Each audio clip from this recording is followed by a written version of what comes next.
Gather round, boys and girls, for I shall tell you a tale of two pens.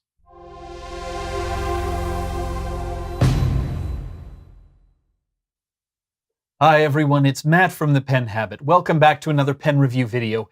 And in today's video, I'm going to be talking about a pair of pens that I received and the saga that goes along with them. The pen in question is the Monteverde Prima. I've received two of them in the last little while.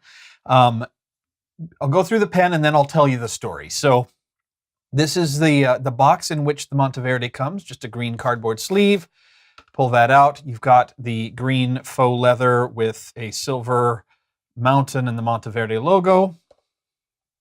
Open it up. Inside you've got kind of a white satinish style material which holds the pen. This is the green acrylic version. It comes in several different colors. And underneath that is the Monteverde cartridges and the instructions.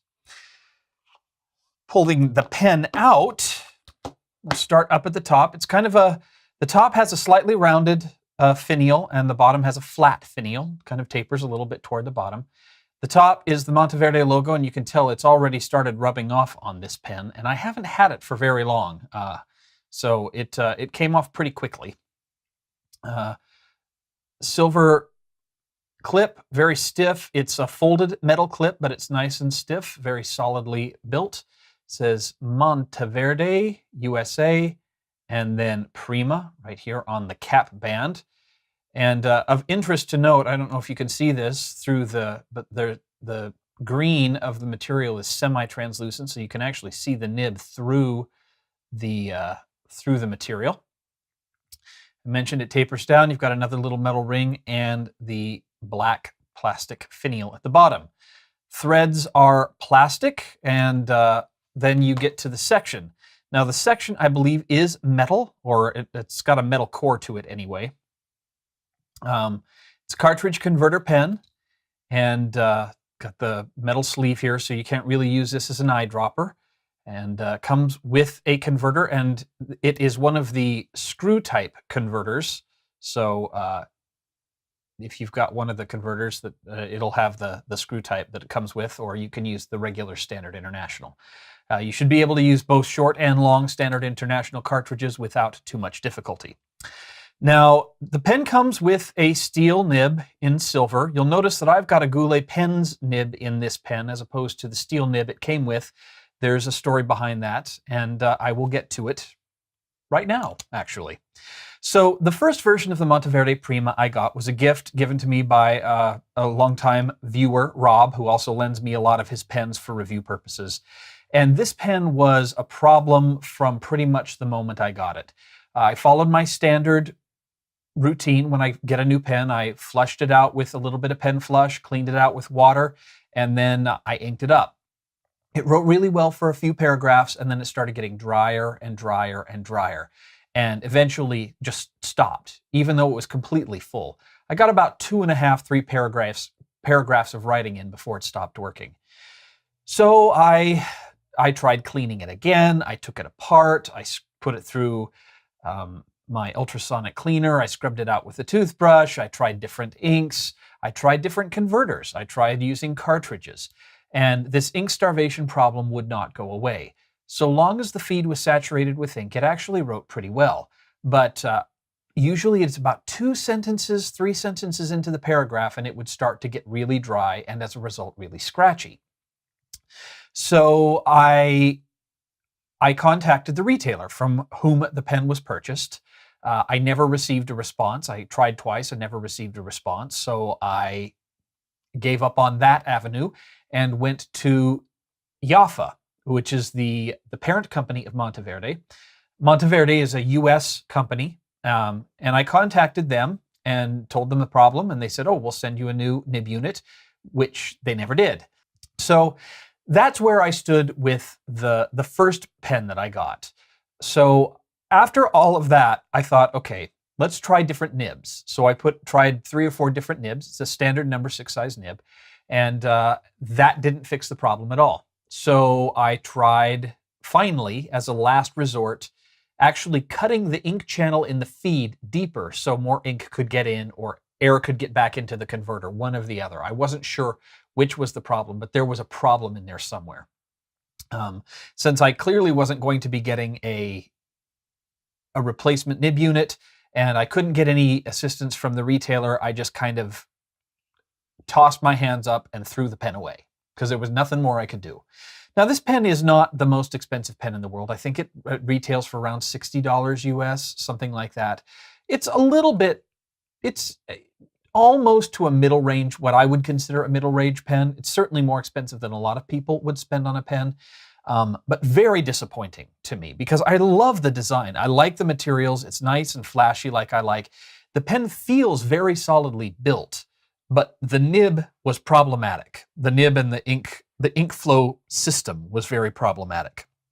So that was pen number one. Now, I have two other Monteverde pens in my collection. One is the Goulet exclusive / unintended limited edition Invincia Deluxe Nighthawk, which is a carbon fiber and metal pen that was only available on Goulet pens for a short while. Eventually, they had to pull it off the market because there were some difficulties with the manufacturing process and some of the quality control issues, and so it wasn't available for very long. The other one that I have is the Monteverde Impressa, which I received as a review unit from a retailer, and I really like the pen. So much so, in fact, that it was my number one, or it was in my top 5 for last year's pen season. And I still have it, and I still like it. It still writes really well. But I have heard from a lot of people online that they have had problems with the finish on their pen. Even my own father, for whom I got one of those Monteverde Impressas for him for Christmas, had the finish on his pen flake off entirely. It was that gunmetal red finish and it flaked off. So while I have two Monteverde pens in my collection that I like quite a bit, I've been hearing a lot of rumblings in the fountain pen community about quality. I hadn't experienced any until the first Monteverde Prima. Now, I have been accused on more than one occasion of not giving a fair shake to a brand or a particular model of pen because the version that I have used I had one bad experience. And that's an unrealistic but a fair complaint. I can't often afford to buy multiples of pens that don't work well for me. But this is one case where I thought maybe I just got a dud. So I ordered another version of this pen, paid for it myself from a different retailer, and got the pen, and the ink starvation problem that I had on the first one was gone, but the nib was in rough shape. In fact, so much so that one tine was actually longer than the other. I would have had to spend a fair bit of time grinding it down. I could have made that nib work, but it was a lot of work for a $60 pen. So I contacted the retailer. The retailer wanted me to take a bunch of photos and send it in, proving that there was in fact a problem. And in the end, I said, you know what? I've got an extra Goulet nib around. I'm just going to throw that in there. So that's the nib I'm going to be writing with, because that's really the only nib I have been able to get working on this pen. It fortunately does take standard number 6 size nibs, but if what I'm hearing and what my recent personal experience has come to indicate is that Monteverde and its parent company don't seem to be particularly concerned about the quality control of their nibs. The quality control of the pens seems to be a little bit better, especially on the acrylic pens like this one.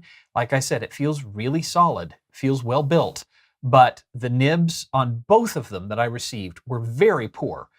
One was poor, and then there was a major ink starvation feed problem.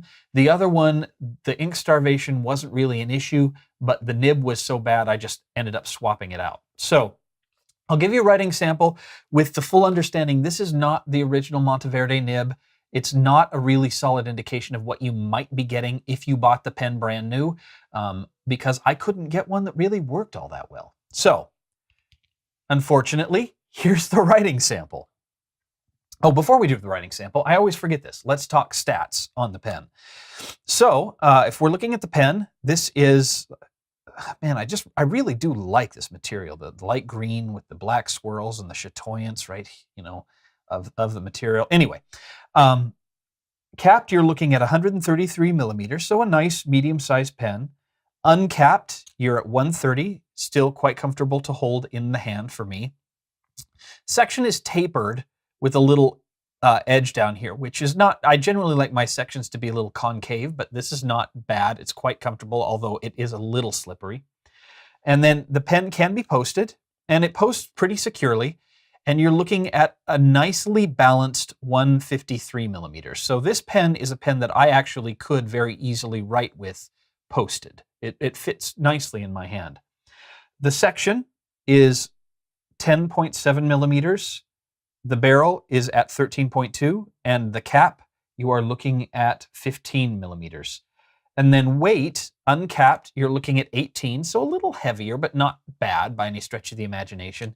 And then capped or posted, a total of 28. So the cap itself is about 10 grams. So that is those are the statistics on the pen. Now let me show you how it writes with the wrong nib in it. So this is the Monteverde Prima. And this is a Goulet nib.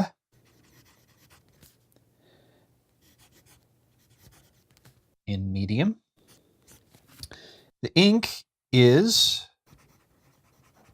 Diamine Grape, although it's coming out very dark for some reason. It wasn't this dark earlier when I was using it, so I don't know, maybe a bit of a reaction to the feed or something, not having been used for a little while.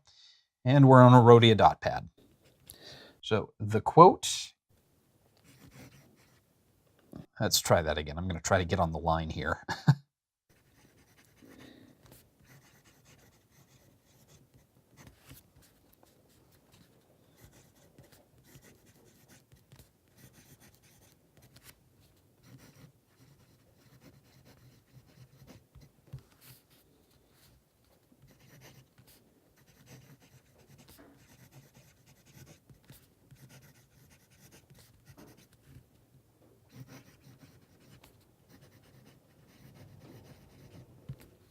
It's ELS, sorry.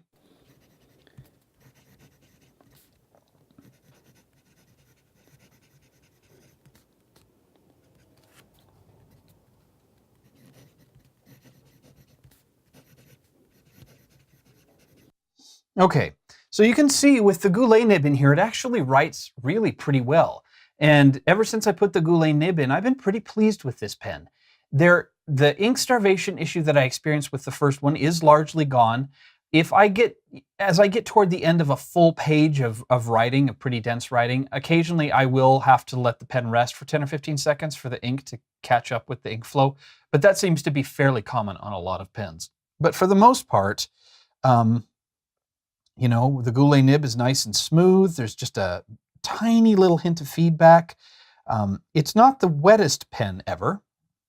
So let me just give you a little bit of a writing sample there. So it's, you know, kind of a moderate wetness, not too bad. And the Goulet nibs are not known for their line variation, but that's to be expected. So, yeah, I think Monteverde's doing some interesting things. They've got some really cool designs, some very interesting materials. Like I said, I really do enjoy this green swirl. There's a purple swirl and a blue swirl, and I think a yellow swirl even of the Prima. I like the shape of the Prima quite a bit, but they seem to be falling down a lot on the nibs and the feeds. I had a problem with Conklin nibs. I've had problems with a lot of Monteverde nibs. I've heard a lot of people having problems with Monteverde nibs, and I don't like that. I think and this is my plea to Monteverde if they're listening, and to Jaffa in general, I would rather spend an extra $3 to $5 to get a pen that writes really well. If my extra $3 to $5 and if you were to raise the price of your pens just a little bit and spend some extra time and energy on the QC of your nibs, I think you would have some truly game-changing pens.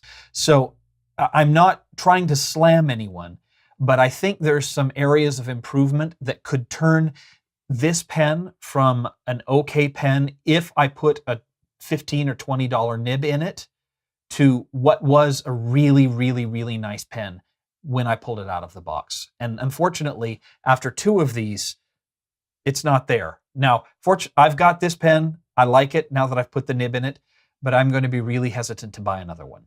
Anyway, it's a nice looking pen. It feels solidly constructed. I'm not worried about, aside from the wearing of the logo on the top of the pen, I'm not particularly worried about the aesthetics of it, but the writing was not great until I took some measures on my own to fix it. So that is my overview of the Monteverde Prima. If you have any questions, comments, and if you've had a similar experience or your experience with this particular pen from Monteverde it differs from mine, please, I'd like to hear about it, because you hear a lot about the bad things with pens. You don't often hear really good experiences. So if you've had a great experience with your Prima, please leave it in the comments below. Please leave it on penhabit.com on the review there.